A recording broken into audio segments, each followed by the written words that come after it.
15 years old pa lang ako, alam ko magiging milyonaryo ako pagdating ko ng bento. Bet! Hindi ako sa'yo ng worth 1.6 Rolex. Sigat ka mo. Natawad tayo. Magkano pinakasi dyan? Parang hype, mas idol ko muna siya kaharap ko eh. Bilis talaga ako sa ni brother. May na, supplier ka ba naman ng yelo eh. Tanga na. Pagbango ko si brother, hanggang 550 lang max ko eh. I-Gcash mo sa akin 5,000. Sino mong 555 price? Entry lang, parang tuna. Okay guys, another watch. Another gang guys for today's video. Nagbebenta tayo ng relo. Guys, kung matatandaan yung client natin, yung nagtitinda ng mga yelo, men. Pupunta siya dito ulit, men. Saan ang gagawin niya? Bibisita. Hindi niya alam, may pantapat ako sa akin. Di ba magaling magsalita-salita. Halika dito. Pare, tayo nagbibisita ko ngayon, men. Siya may factory ng yelo. Kita ka na yung nalabang ito. Magaling magsalita yan. Di ba? Di na mas magaling na magsalita.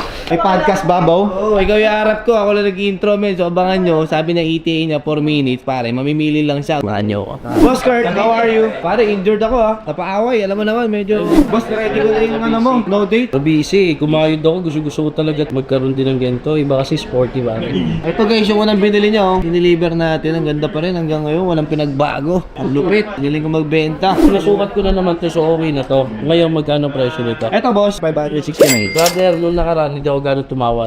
Kasi dinayo mo ako. Ngayon, ikaw dinayo ko. Ako patawarin mo. Ikaw naman ang papatawarin ko.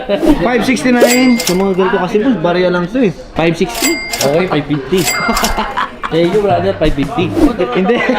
Kasi sa mga ganitong unit kasi guys, yung mga submariner, patataas yung puhunan pero mabilis kasi siya mabenta. Let's say ngayon, dalawa to hawak ko, mamaya wala na isa dito. Sige, 550. 555 boss. Tapos na tayo sis. Repeat buyer ka naman. Ang bilis talaga ako sa ni brother. May na, supplier ka ba naman ng yelo eh. Tanga na. Boss, maraming salamat boss. Boss, anong payment natin? Bank transfer kaya? Pagbango ko si brother, hanggang 550 lang max ko eh. 550. I-Gcash mo sa akin 5,000.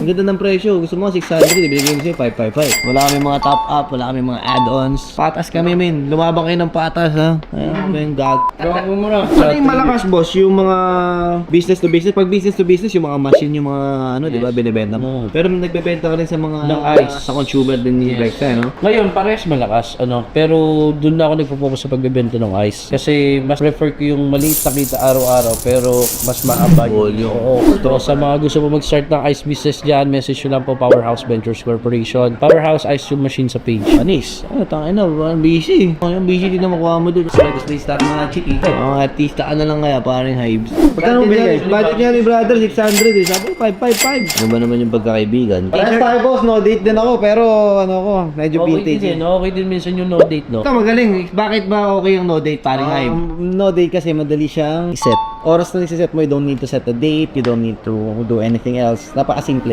Good choice, tapos pasok pa sa budget. Sino mong 555 guys? 5-5. Entry lang, parang tuna. So yun, dandil tayo guys for today's video. Nakita nyo naman, dahil lang kausap. Ano pa nga ba? Saan?